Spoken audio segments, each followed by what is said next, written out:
Ya. La P2 tenemos un cálculo de límites bastante sencillo. Este video debería ser más cortito porque no voy a hacer la P2B ni la P2C. ¿Ya? No, la única razón de que no las vaya a hacer es que esta estoy casi segura de que vimos una prácticamente igual en un auxiliar. La única diferencia es que aquí había, creo que un 3 y un 2, si no me equivoco. Creo que aquí era como x cuadrado más xy más y cuadrado en el denominador, pero el proceso es el mismo. Ya, el proceso es prácticamente igual y pasa exactamente lo mismo con esta acá. Ya el proceso es muy parecido a uno que vimos en un auxiliar cuando vimos límites hace mucho tiempo, entonces como que no me quiero desgastar en eso. Y además van a estar en la pauta y no son como difíciles de calcular. Vamos a hacer la P2, la parte de la función por componentes, en verdad, solo para recordar algunas cositas. Y sería, ¿ya? Porque además trabaja como con coseno y logaritmo, entonces siento que es como un poco más interesante, ¿ya? Entonces, eso. En este caso nosotros tenemos una función que es un límite de dos funciones, ¿ya? Tenemos por un lado, bueno, un vector, ¿ya?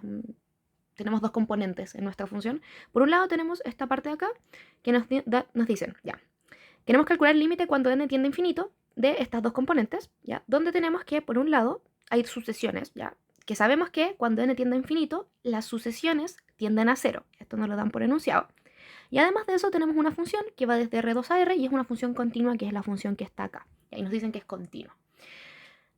Después, por otro lado, tenemos esta otra componente, ya que si nos damos cuenta ya no depende ni de la sucesión ni de la función. Entonces tenemos una parte que depende de las sucesiones y otra parte que depende simplemente del n directamente, donde nos dicen que tenemos 1 menos coseno de npi partido en npi al cuadrado. ¿Ya? Entonces, aquí recordamos algo y es que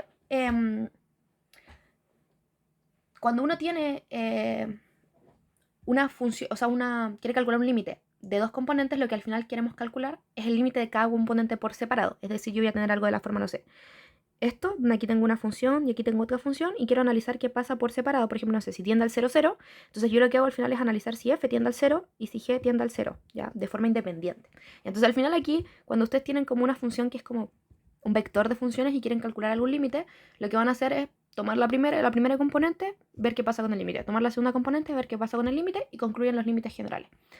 Sería. Entonces al final lo que yo quiero calcular es el límite, por un lado, cuando n tiende a infinito, ¿de qué? De f de an, bn elevado a 3 por logaritmo natural de an más 1. Todo esto partido en an por 2 elevado a bn. ¿Ya? Eso es como lo que tenemos. ¿Ya? Vamos a de nuevo analizar como cada límite por separado. ¿Ya? Primero, como sabemos que f es continua, tenemos que el límite cuando n tiende a infinito de f de an, bn elevado a 3 no va a ser nada más ni nada menos que ya, cuando cuando n tiende a infinito, yo al final lo que tengo, esto va a ser igual al límite cuando a n tiende a 0 y bn tiende a 0, porque nos los dan por enunciado. ¿De qué? De f de an, bn elevado a 3. Y ustedes saben que cuando una función es continua y yo tomo sus límites, el límite, por ejemplo, el límite de f de x cuando x tiende a 0, si f de x es continua, es igual que f de 0, ¿cierto? Y aquí pasa exactamente lo mismo, solo que en dos componentes. Entonces, cuando ustedes tienen que an tiende a 0 y bn tiende a 0, el límite no va a ser más que evaluar f en 0, 0. Ya que es evaluar en an tendiendo a 0 y bn tendiendo a 0 porque la función es continua. Y eso nos lo dan por enunciado. Entonces aquí no hay mucho que calentarse la cabeza, evaluamos y estamos listos. Y además que no nos dan la función, entonces no podemos como calcular el límite a mano, en verdad. Por otro lado, este sería 1. Después tenemos el límite cuando n tiende a infinito. ¿De qué? Ya voy a separar en dos partes esto. Primero tenemos, ya, analizamos este como 1. Vamos a ponerle aquí 1. Después como 2 vamos a tener esto de acá. Este de hecho vamos a hacerlo 3. Y como 2 vamos a tener simplemente este de acá. ¿Ya? Así. Entonces voy a analizar el límite por partes. Entonces como 2 tenemos el límite cuando n tiende a infinito de 1 partido en 2bn, ¿ya? En este caso nos damos cuenta que aquí no hay ninguna discontinuidad, ¿ya? Porque lo que tenemos al final es que cuando n tiende a infinito, bn tiende a 0. Entonces al final, acá lo que yo tengo es 1 partido en 2 elevado a algo que está tendiendo a 0. Y eso no me genera discontinuidad porque en la parte de abajo se me va a hacer un 1, es un límite normal. Entonces al final nos queda 1 partido en 1, que es igual a 1. ¿Ya? Es directo, no hay problema. Entonces nos queda simplemente el 3, que lo puse con azul. 3. Y vamos a tener en el 3 el límite cuando aquí voy a escribir directamente an tiende a 0, ¿de qué? De logaritmo natural de an más 1 partido en an. ¿Ya?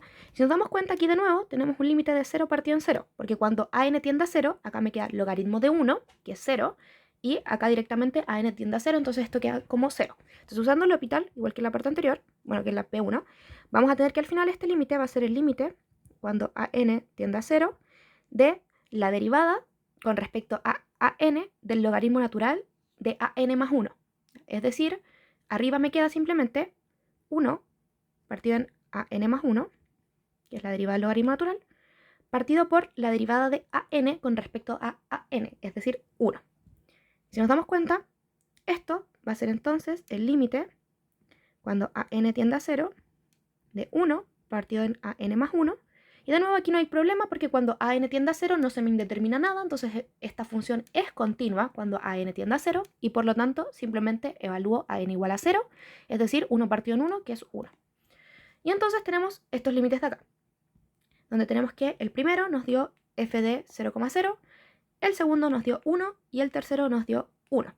Entonces, como ninguno genera conflicto y ninguno genera discontinuidades, tenemos que el límite total de esto va a ser igual entonces a f de 0,0 por 1 por 1, es decir, f de 0,0. ¿Ya? Y tendríamos eso.